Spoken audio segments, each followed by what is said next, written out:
Mīļie skolotāji! Es esmu Edgars Bērziņš, Eiropas vēstures mācīšanās observatorijas eksperts, Latvijas Universitātes izglītības zinātņu un psiholoģijas fakultātes doktorants un Jūrmalas izglītības pārvaldes vadītājs. Kā teicis Latvijas Republikas prezidents Edgars Rinkevičs, nav bijušo skolotāju. Tā arī es pats 15 gadu garumā dienā kopā ar kolēģiem, citu priekšmetu skolotājiem, skolēniem un studentiem mācīju mācīt un mācīties vēsturi gan skolā, gan augstskolā. Šodien uzrunāju jūs kā vēstures izglītības eksperts, atrodoties vēstures liecību krātuvē Jūrmalas muzejā. Muzejs ir vieta, kur autentiskā vidē, vieglā un saprotamā valodā un turklāt ar visām maņām izzināt pagātni. 21. gadsimts ir pārmaiņu laiks arī vēstures mācīšanās procesā, jo notiek pāreja no frontālās pieejas. Mācies bērniņ to, ko es tev mācu, uz mēs, tas ir es un tu, mācāmies kopā. Kopā atklājam, kopā izzinām un kopā radām. Par šo pieeju runājas arī vācu pētnieks Aleksandrs Kaps, saucot to par mācīšanās atbildības emancipāciju. Latvijā šī ideja ir aktuāla, to piedzīvojam paši, tagad un pašlaik, ieviešot projekta Skola 2030 pieeju. Šobrīd, pārējot no lekciju veida nodarbībās dzirdētu vēstures faktu un gadaskaitļu mācīšanās no galvas, dodam priekšroku vēstures apguvei, izmantojot dažādas neformālās metodes. Tātad mācāmies radoši un skolēniem aizraujošā veidā, arī sadarbojoties kopā dažādu mācību priekšmetu skolotājiem.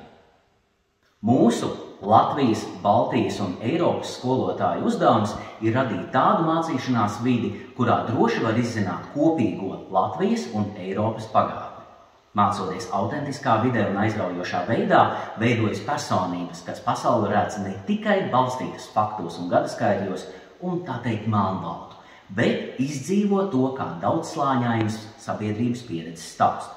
Šeit, Jūrmalas muzejā, redzam jūrmalnieku pagātnes pieredzes. Tāpat Eiropas vēstures namā Briselē redzama visu Eiropas nāciju kopīgā vēsture un centieni pēc miera.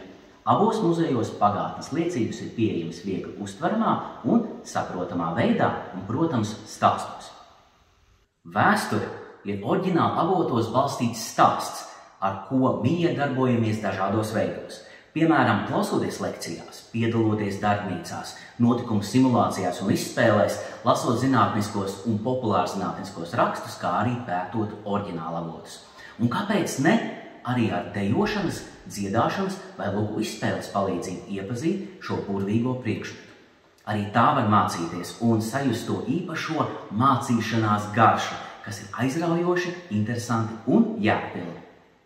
Skolotāji novērtē vēstures mācīšanās iespējas, izmantojot iespējams līdz šim netik bieži ierastas un praksē izmantotas metodas un paņēmienus. Lomu spēles, pētījumi, intervijas, lugas, video un audio satura iepazīšana un veidošana pašu spēkiem dod ne tikai ļoti būtiskās vēstures zināšanas, bet arī rada atbalstošu, aizraujošu un motivējošu mācīšanās vidi. Starp citu, mācīties var visur. Klasē, uz ielas, mājās un arī muzejā. Esiet sveicināti, dārgie pedagogi! Esmu šeit, lai jums pastāstītu par materiālu, kas saturiski aptver 5 tēmas par Eiropas Savienību, un līdz ar to katrai tēmai klāt arī viena drāmas metode, kas skolēniem var labāk palīdzēt apgūt saturu par Eiropas Savienību. Lūk. Un katra tā metode sastāv no tādām apakšnodaļām, kas mums vēsta gan par mērķi, uz ko mēs virzāmies ar šo saturu un formu. Tāpat arī metodes apraksts, ko tā nozīmē, kā tā izskatās, tad arī mācību procesa apraksts, proti kā mums nonākt līdz šai metodei, kas mums ir jāizpēta, kā mēs to varam izdarīt, ļoti konkrēti ieteikumi un metodisks atbalsts. Tāpat arī ir nodaļa par vērtēšanu, kurā ietilpst arī snieguma līmeņa apraksts un padomi, kā mēs ar to varam vērtēt savu skolēnu zināšanas un prasmes. Tāpat arī standartā sasniedzamie rezultāti, uz kuriem tad šī metode un šis saturs palīdzēs jums virzīties, un, protams, ļoti svarīgi arī izziņas materiālu kopa, proti saturs, ko jūs kopā ar skolēniem tad pētīsiet, izzināsiet, lai pēc tam to saturu varētu likt drāmas metožu formā. Pirmais temats, ko piedāvājam, ir Eiropas Savienības simboli. To piedāvājam apgūt sākuma skolā un izmantojot leļļa teātra paņēmienus. Tas skolēniem palīdzēs ne tikai apgūt saturu par Eiropas Savienību, bet arī rotaļājoties to nostiprināt, veidojot tēlus atbilstošus no lellēm, un tātad te arī mēs varam sadarboties gan ar vizuālās mākslas, gan ar teātra mākslas skolotāju. Nākamais temats. Jau pamatskolē būs Eiropas Savienības vērtības, un te piedāvājam metodi etīdes stacijās, kur katrā stacijā skolēnu grupas izspēlē etīdi par kādu no vērtībām, un arī pamatojot, kādēļ tā ir svarīga, kas notiktu, ja tās nebūtu. Tātad skolēni attīsta pamatošanas prasmes, pirms tam atkal, protams, izmantojot tekstpratības stratēģijas, lai izveidot šo stāstu etīdi, atkal jāaktualizē klasiskā stāsta kompozīcija un tās sastāvdaļas, un tātad sadarbība iespējama arī ar literatūras skolotāju. Trešais temats - ieguvumi esot Eiropas Savienībā paredzēts gan pamatskolas pēdējām klasēm, gan vidusskolai, un te mēs izmantojam metodi stāsts pa vārdam. Tātad skolēni sākumā atkal izpēta, kādi tad ir ieguvumi esot Eiropas Savienībā. Te noteikti vēlams akcentēt savu pieredzi, savu vecāku pieredzi, un izrādīsies, ka patiesībā ieguvumi ir visapkārt, un tie ir piedzīvojami ikdienā. Un tad skolēni katrs minot vienu vārdu, veido loģiskus teikumus, un visbeidzot arī stāstu. Tas paredz skolēniem noteikti stiprināt klausīšanās prasmes, arī loģisko domāšanu. Te var sadarboties arī ar latviešu valodas skolotāju, piedāvājot veidot kādus konkrētas teikumu konstrukcijas, protams, arī teātra mākslas skolotāji un sociālo zinību skolotāji arī. Tālāk, domājot par pamatskolas pēdējām klasēm un vidusskolu, temats Eiropas Savienības paplašināšanās, un te mēs piedāvājam jau tādu sarežģītāku improvizācijas teātra metodi Lēciens telpā. Vairāk par to varat izlasīt pašā materiālā, bet minēšu to, ka arī šī metode paredz skolēniem gan pamatīgi iedziļināties tematā, jo citādi viņiem būs grūti izspēlēt konkrētas tēmas, konkrētas etīdes, un arī rūpīgi vienam otrā klausīties, un ne tikai klausīties ar ausīm, kā bija iepriekšējā metodē, bet arī lasīt savu klases biedru ķermeņa valodu un no tās iedvesmoties un tālāk būvēt savus stāstus. Un visbeidzot, vidusskolā mēs piedāvājam tematu Romas līgums. Un te jau izmantojot metodi Karoša upe, par to atkal varat uzzināt vairāk lasot pašu materiālu, bet princips ir tāds, ka skolēns stāsta notikumu, vienu stāstu, bet katrs no savas perspektīvas. Tātad katram ir savs tēls, savs raksturs, varonis, kuri pieredz vienu un to pašu notikumu, bet katram par to ir savas domas, sava attieksme un sava pieredze. Arī te skolēniem noderēs atkārtot klasiskā stāsta kompozīciju, protams, ar tekstpratības stratēģijām iedziļināties saturā un noteikti rūpīgi arī klausīties citam citā un tādā veidā būvēt jau tādu diezgan sarežģītu stāstu, kur ir dažādas līnijas un dažādi viedokļi, tie var būt arī pretrunīgi, un mēģināt rast tad kādu kopsaucēju, kas pārveidojas stāstā. Kopumā jāsaka, leļu teātra un etīžu metodas tās ir tādas sākotnēji vienkāršākas, bet pārējās trīs, kas ir improvizācijas teātra metodas, noteikti skolēniem arī attīstīs prasmi citos klausīties, viņus lasīt, papildināt, atbalstīt, sadarboties, spontanitāti, iztēli un vēl citas prasmes. Un jāatzīst, ka tieši drāmas metode ir tā, kas arī jau atzīta kā viena no tām, kas palīdz skolēniem ne tikai zināšanas iegaumēt, bet arī izjust caur ķermeni, un tas zināšanas palīdz nostiprināt vēl spēcīgāk. Tātad izejot cauri ar ķermeni, pieredzēju, piemēram, attainojot kādu vērtību vai Eiropas Savienības simbolu vai kādu valsti, kas piedalījusies Romas līgumā, viņiem šīs zināšanas nostiprinās vēl daudz labāk, kas paredz iespēju, ka arī nākotnē viņi to atcerēsies un varēs attiecīgā brīdī izmantot. Lai jums izdodas, lai ražīgi, priecīgi un gandarījuma pilni notikumi kopā un mācīšanās.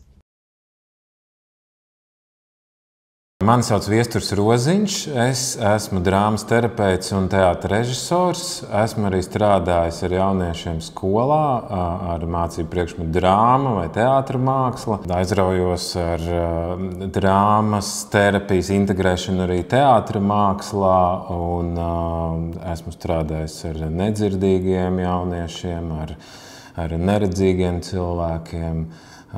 Tā kā esmu pieredzējis to, cik dažādos veidos drāma var strādāt uz cilvēkiem.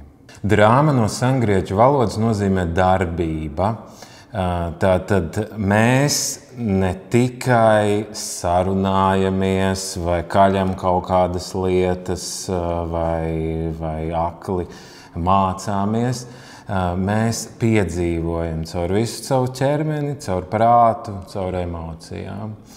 Un kāpēc tas ir nozīmīgi un kāpēc tas strādā? Tādēļ, ka cilvēks instinktīvi ir pieredzis tā mācīties. Un, ja mēs salīdzinām ar maziem bērniem, tad caur drāmu, būtībā caur spēlēšanos, caur darbošanos cilvēks arī ir apguvis vislielākās lietas savā dzīvē.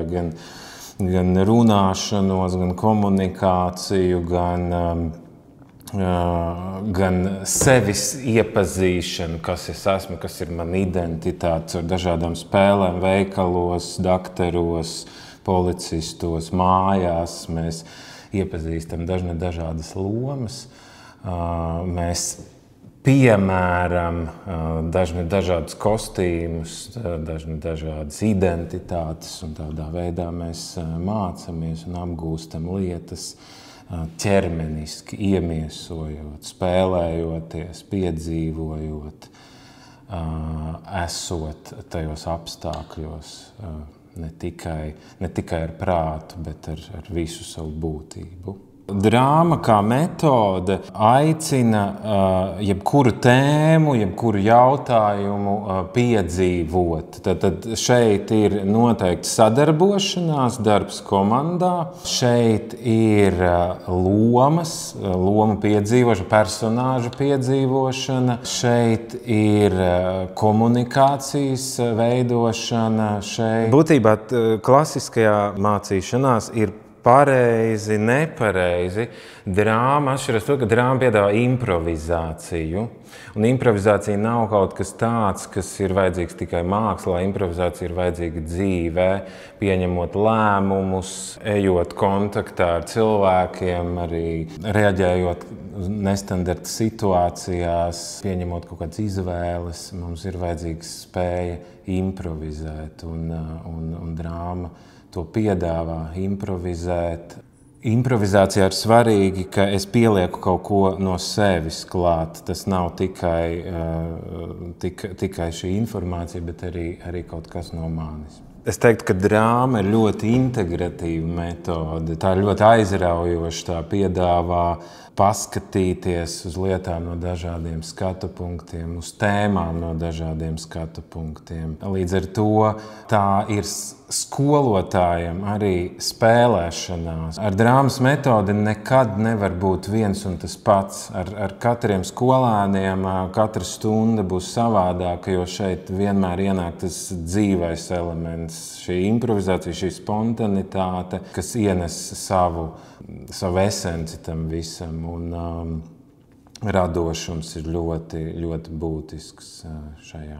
Šeit ir jāsaprot, ka drāma ir ļoti dabisks process, un mēs arī ikdienā sarunājoties, patiesībā iztēlojamies lietas. Mēs runājam par vēsturi vai bioloģiju vai jebkura veida aktivitātēm. Mēs ieraugam to savā iztēlē, mēs ieraugam situācijas. Un patiesībā mācoties caur drāmas metodi, mēs ļaujamies šai dabiskajai cilvēka uztverei. Un ko tas nozīmē? Mēs būtībā tēmu vai vēsturisku liecību, vai faktu, vai notikumu mēs iznesam darbībā. Šai gadījumā, ja pie šī Romas līguma izveides ir bijušas vairākas valstis, mēs šīs valstis personificējam. Viņas nav tikai karodziņi vai tikai kaut kādi fakti, bet tas ir kaut kas dzīves. Un, protams, skolēniem tas piesaista, jo tas ir interaktīvi, tas ir interesanti. Viņiem ir iespēja caur spēli piekļūt nopietnām un būtiskām tēmām. Mūsdienu izglītība iet uz to, ka mācīties darot, un drāma to piedāvā, ka mēs darām. Un katrs, tā kā mēs esam ļoti dažādi, un skolēni ir ļoti dažādi, arī mūsu mācīšanās pieredze un paradumi ir dažādi.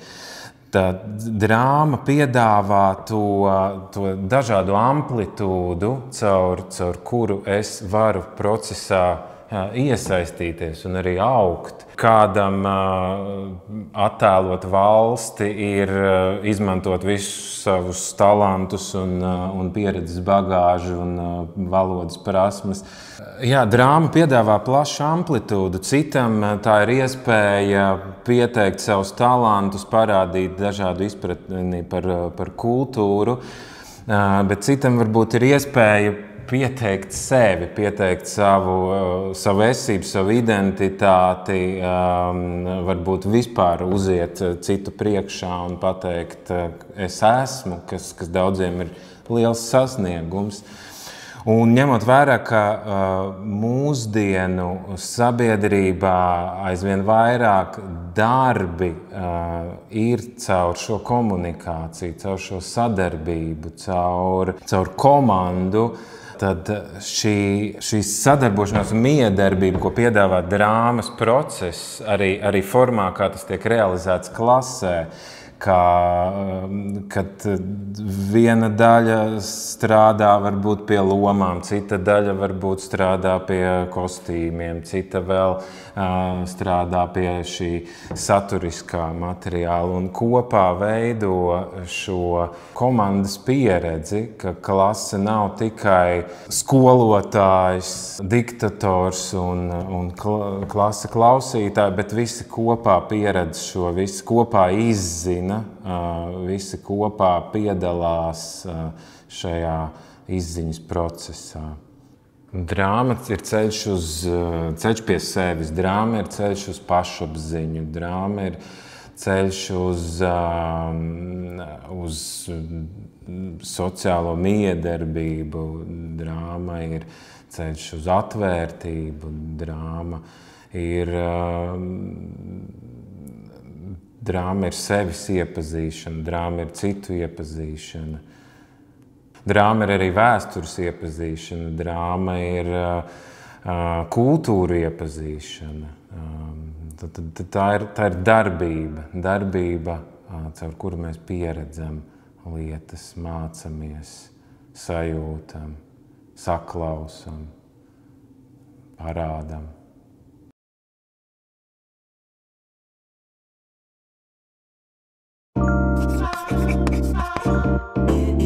Tad šodien pārunāsim par to, kā mums veicās ar Eiropas Savienības simboliem, tātad sākuma skolā, ko es darīju savās valodas un literatūras stundās. Es izmantoju skaitāmpantus, bērniem bija jāiemācās no galvas, un tā kā šeit ir metode leju teātris, tad mēs izmantojām arī šādas te roku lellītes, runājot skaitāmpantus. Patiesībā bija ļoti interesanti. Vēl teksta pratībā mēs lasījām tekstu par Latvijas karoga izcelšanās vēsturi un skatījāmies Eiropas Savienības karogu. Un caur šiem tekstiem skolēni mācījās veidot tabulu, izmantot Venna diagrammu un līdz ar to lasot tekstu mēs apguvām arī grafiskos organizatorus. Forši. Savukārt teātra mākslas stundā šo pašu tēmu, kas ir sākuma skolai, kurā ir jāapgūst par Eiropas Savienības simboliem, man praksē vairāk labāk aiziet objektu teātra darbs, mēs neko daudz nesarežģījām. ņemam vienkārši sadzīves priekšmetus, kuras ātrā formā mēs atdzīvinam. Bet ko es esmu sapratusi, ka mūsdienu skolēnam, darbojoties ar objektiem, daudz vienkāršāk arī patīk to visu vajadzīgo informāciju pasniegt, tā kā viņam klāt nesot. Un tāpēc es praksē izmantoju melnās kastes scenogrāfijas principu, kur darbojas objekti, izstāstot tēmu par Eiropas Savienības simboliem, un mēs filmējam kā nelielu filmiņu. Visi tie paši uzdevumi, kas ir aprakstīti šajā materiālā, izmantojam objektu teātru, bet mēs nofilmējam. Un pēc tam seko objektu teātra filmiņu izrāde jau klasē uz ekrāna, un mums ir lielisks materiāls, ko var arī izmantot vēlāk šos video materiālus. Bērni vairāk atklājas, jo viņi it kā tajā kastē paši nav redzami, darbojas viņi ar objektiem un tiek izmantotas viņu balsis. Un arī šo materiālu var aiznest mājās vecākiem parādīt, pastāstīt visiem. Tāda ir mana pieredze, un bērniem ļoti patīk. Viņiem sāk patikt tajā brīdī, kad viņi ierauga rezultātu. Varbūt uz darbošanās procesu viņiem liekas, ka ir ļoti laikietilpīgs, viņiem daudz kas jādara, bet kad mums notiek jau tas gala rezultāta demonstrēšana, bērni ir apmierināti. Savukārt es varētu pēc šādas filmas skatīšanās kādā no stundām likt skolēniem uzrakstīt recenziju par filmu. Un atkal ir sava teksta veidošana. Nākamais materiāls Eiropas Savienības vērtības. Un izpētot šo metodisko materiālu, tātad es savās valodas stundās 4. un 5. klasē viņi lasa tekstus par to, kā veidosies rakstība. Un mēs skatījām, kas ir zīme, kas ir simbols, un mēģinājām saprast, ko tad nozīmē zīme un ko nozīmē simbols. Un lasījām tātad mācību grāmatā ievietotos tekstus, bija ļoti interesanti ar piktogrammām un ideogrāfisko rakstu. Un noslēgumā viņiem bija jāizveido sava vērtība, bet neizmantojot vārdus. Tātad caur zīmēm, caur simboliem, vai varēja nākt arī klases priekšā un izmantojot mīmiku, žestus, savu ķermeņa valodu, parādīt savu vērtību. Bija ļoti interesanti. Ticu, nākamies uzaicinājumi ciemos, kad rādīs tās filmas savas stundas. Šobrīd, kad es ņemu etīdes savās teātra mākslas stundās, skolēniem patīk. Ja manas kā mācību metode ir izmantot etīde, es zinu, ka stunda būs izdevusies. Un šajā gadījumā, kad vēl šīs stundas veidotāji ir tā parūpējušies par saturu, ko es jau varu gatavi veidot skolēniem, mans uzdevums šeit ir iedot viņiem, kas ir svarīgi no manis kā no skolotājas puses, visus uzdevumus limitēt laikā, jo savādāk sanāks, mēs varam neiekļauties laikā.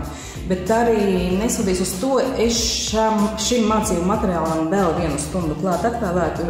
Šeit ir veidots uz 2 stundām, es pieliktu vēl vienu stundu, lai mierīgā tempā arī refleksiju mēs varētu pēc tam izrunāt, kā mums veicās, ko mēs ar skolēniem esam izdarījuši. Tas par etīdēm pamatskolas posmām.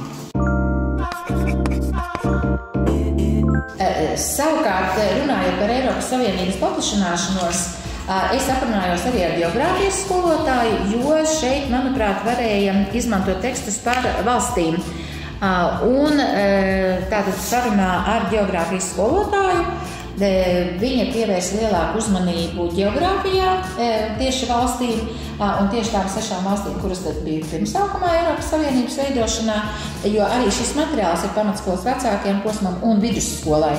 Tad mēs aprunājāmies, kā viņa varētu geogrāfijas stundās parunāt par to, kā lasīt karti, jo karti arī ir jāprot lasīt. Savukārt es savā stundās, tātad mēs skatījāmies, lasījām par valstīm, kuras tā kā jau ir iestājušās, bet lielāku akcentu likām uz tām valstīm, kuras tā kā gribētu iestāties. Tad mēs atbildējām uz jautājumu, kāpēc? Kāpēc valstis grib iestāties? Kāpēc tas būtu noderīgi? Un atbildēt uz jautājumu, kāpēc ir diezgan sarežģīti, ja tu neesi kaut ko lasījis. Līdz ar to viņiem pašiem bija jālasas, viņiem norādīja Eiropas Savienības mājaslapas adresi vietni, tāpat arī ļoti daudzās grāmatas. Tātad viņiem bija jāatrod uz jautājumu, kāpēc kāda valsts vēlas iestāties Eiropas Savienībā.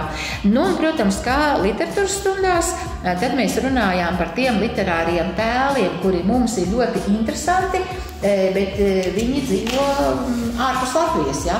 Nu, tad, protams, kā pamatskolas vecākajā posmā, tāpat bija par Astrīdas Lindgrēnas varoņiem, ja, Pepija Garzeķa, Roņa Laupītāja meita, Mazais princis un visādi citādi.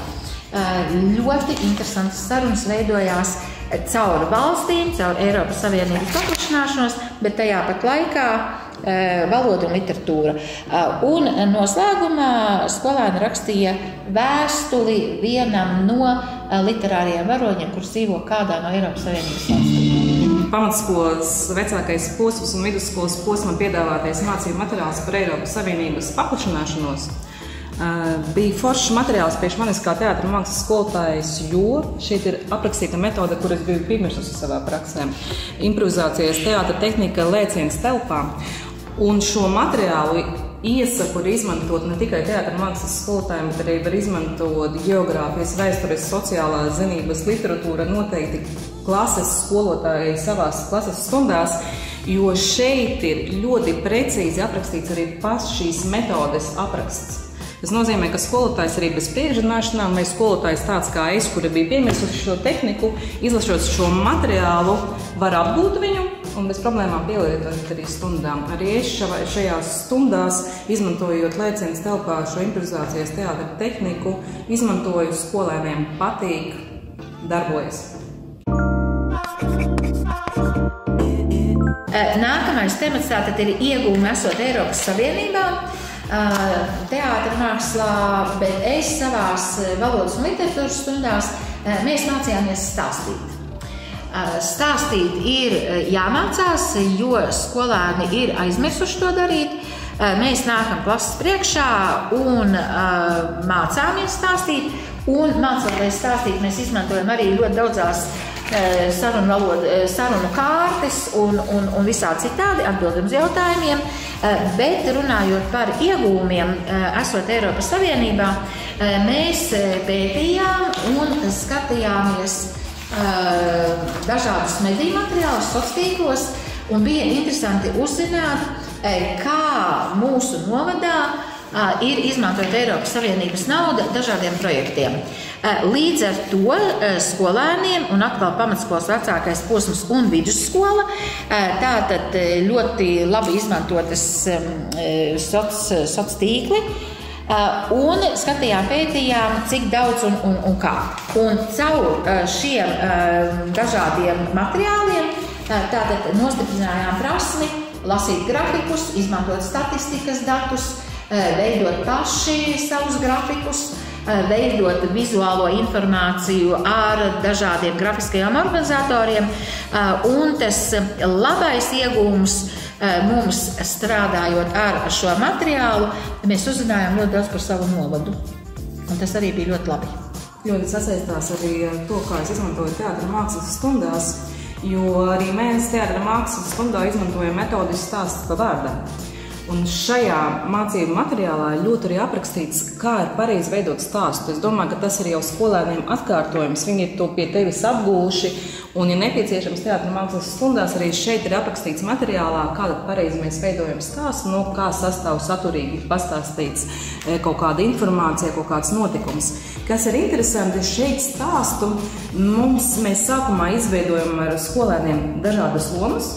Vienkārši, kas nāk bērniem prātā sarakstam, skolotājs, skolēns, skolas direktors, ārsts, šoferis un dažādus lietvārdus, vārdus, kas nāk prātā.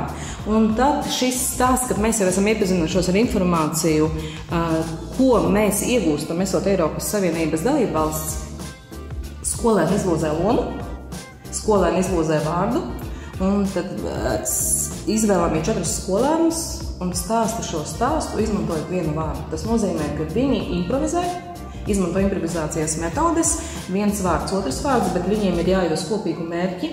Auditorijai ir jāizstāsta, ko tad mēs iegūstam kā Eiropas Savienības dalībvalsts.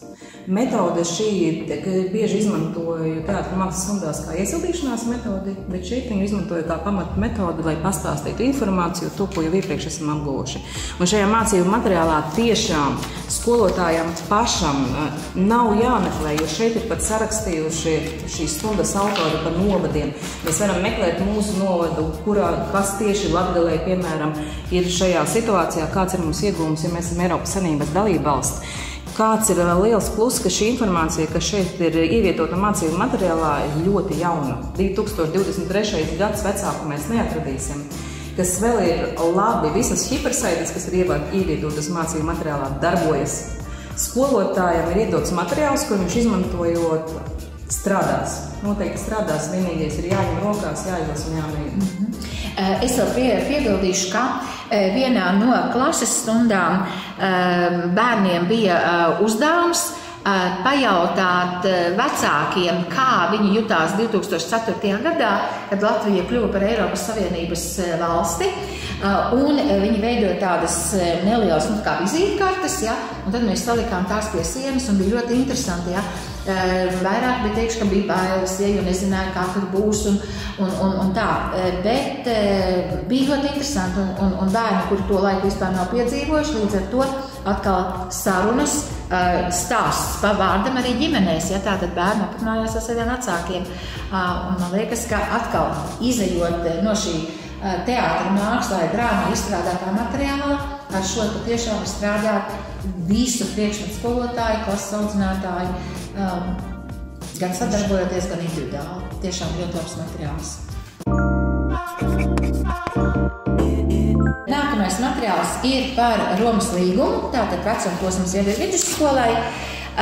Un es tā atkal sadarbībā ar geogrāfijas skolotāju, vēstures skolotāju, atkal par valstīm, bet mēs sarunu par Romas līgumu sākām ar jautājumu, kas svarīgs Latvijai, Eiropai, pasaulē notika 1957. gadā. Bija ļoti interesanti, jo viņi sākumā izteica tādus savus viedokļus, kas tad tur varētu būt bijis. Tad es teicu, padomājiet no vēstures faktiem un notikumiem, un tad pamazām nonācām līdz šīm 6 valstīm, kuras tad tiešām piedalījās Romas līguma parakstīšanā. Un atkal saruna par katras valsts ieguldījumu, atkal bija dažādu tekstu lasīšana, meklējām atslēgas vārdus, uzdevām jautājumus kāpēc, meklējām atbildes, meklējām faktus, veidojām argumentus, mēģinājām iejusties, kā būtu, ja es, piemēram, būtu Beļģijas atbildīgais cilvēks un manī jādod jā parakstos zem Romas līgumu, vai tomēr nē.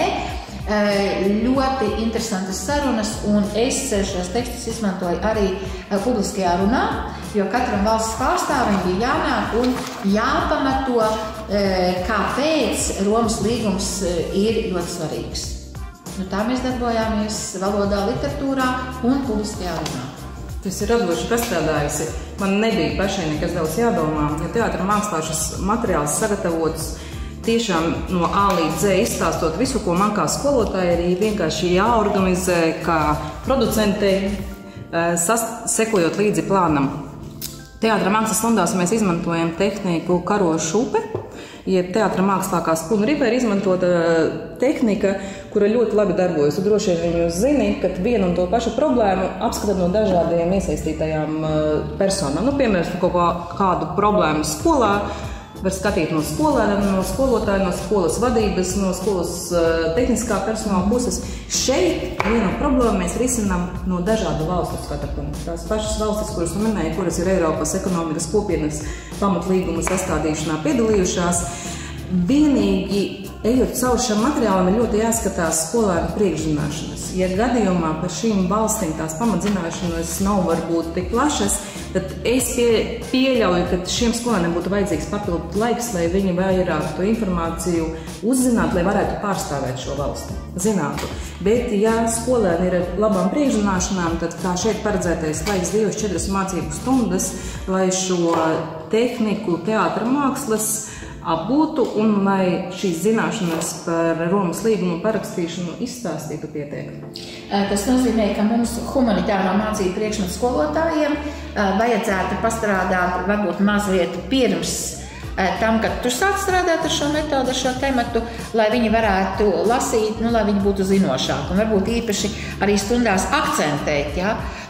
Padomājiet, izlasiet, papētiet, apskatiet. Mēs vēl varētu aiziet ciemos pie vēstures skolotāja, sadarbojoties ar viņu, uzzināt, kurā brīdī varbūt notiek šis tēmas apskats vēstures priekšmetā, un tad mums izpalīd tas bloks par tām pamatzināšanām. Mēs jau varam darboties jau tīri tādā neformālākā veidā apgūstot šo tēmu. Bet zinoši.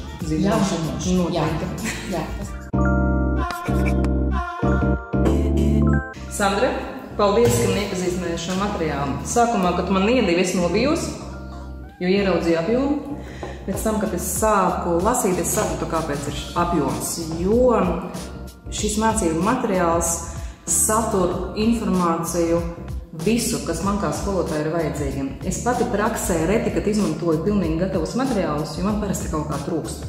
Man liekas, ir kaut kur nepilnības, kaut kas neizdosies, bet šie materiāli ir sagatavoti tiešām tā, ka man kā skolotājai nav vajadzīgs vēl papildus laiks, lai meklētu kādu informāciju. Materiālos ir iekšā metodes apraksts, ir iekšā mācību procesa apraksts, ir sniegta vēl snieguma līmeņa apraksts, ko mēs izmantojam vērtējot skolēnus, kas ir forši. Šeit ir iekšā materiāls man kā skolotājai informācija skolēniem. Es šo informāciju, kas ir arī man sagatavota kā skolotāja, kas ir plašāka, arī piedāvāju skolēniem talantīgajiem, kuri papildus kā materiāli, lai viņi var viņu apgūt. Un izziņas materiāls tiešām sagatavots ar jaunāko informāciju, ar saitēm uz informāciju, kur mēs vēlamies varam vēl vairāk dabūt. Tiešām hipersaites darbojas, pat ar norādēm, kurā lapas pusē tu vari atrast. Es kaut kur redzējusi, ka tev ir norāde, ka tu iesi hipersaitē, piemēram, tālāk lasi 7. 8. lapas pusi, kas uz tevi attieksies. Tāpēc šis materiāls tiešām nenobīsties no apjoma, jo viņš ir izstrādāts. Ir izstrādāts ar profesionāļiem, un profesionāļiem, kuri var redzēt, ir arī praktiķi, jo materiālu var izmantot reāli skolā, ieejot klasēs. Mans lielākais iegūms liekas šim visam materiālam, ka mēs ļoti svarīgu informāciju, kas skolēniem noderēs visas dzīves laikā. Tā informācija neatiecas tikai uz viņiem šobrīd skolas solā, bet mēs gribam, lai Latvijas sabiedrība aug izglītota, lai viņi zina par Eiropas Savienību. Un šeit caur šiem mācību materiāliem šo svarīgo informāciju mēs apgūstam tā netieši, spēlējoties, man liekas, varbūt mazliet rotaļājoties, nepiespiestā formā. Man liekas, tas ir labākais, ko mēs varam piedāvāt skolēniem, kad viņi uzzina daudz svarīgas informācijas, bet īpaši neapzinoties to, kas tagad ļoti smagi strādāja un tādā veidā iegūst šo informāciju. Tas, kas man tiešām gribu ieteikt visiem, nenobīties un izmantot, ja gadījumā ir kāda reize dzīvē, kad nevar paši sagatavot stundu, atvērt šo materiālu un jūs sapratīsiet, ka to var, un kur viss uzrakstīs un varat viņu izmantot. Vārds pa vārdam. Man savukārt, tad, kad es sāku skatīties šos materiālus, man uzreiz ir tā ideja izmantot tādu materiālu, un tad es skolēniem pat īsti varbūt nepieminot, ja mēs tagad runāsim par Eiropas Savienību. Bet tad, kad maijā gatavojamies Eiropas Savienības tam eksāmenam, ja, un tad es saku, atceramies, mēs runājam par to un to, kāds bija moto vienoti dažādībā. Viņi arī savus veidotos tekstus, darbus, ko viņi darījuši, viņi saliek arī savās mapēs, un tad mēs apskatāmies, un tā kā, īsti nerunājot, ja, nesakot, ja, šodien mēs runāsim par Eiropas Savienību, cik svarīgs bija Romas līgums, ja, bet atkal caur šiem tekstiem viņi zina, ka Vācijai, Francijai, Itālijai bija ļoti liela loma. Tiešām materiāli, tiešām darbojoties, ir lieliski panākami dabūjami rezultāti, bet es gribētu uzsvērt, ka tas atslēgas vārds šim visam ir sadarbība ar skolotājiem, sadarbība ar bibliotekāriem, sadarbība ar skolēniem, sadarbība ar vecākiem. Atslēgas vārds šim visam ir sadarbība. Un līdz ar to tie rezultāti tiešām ir ļoti labi.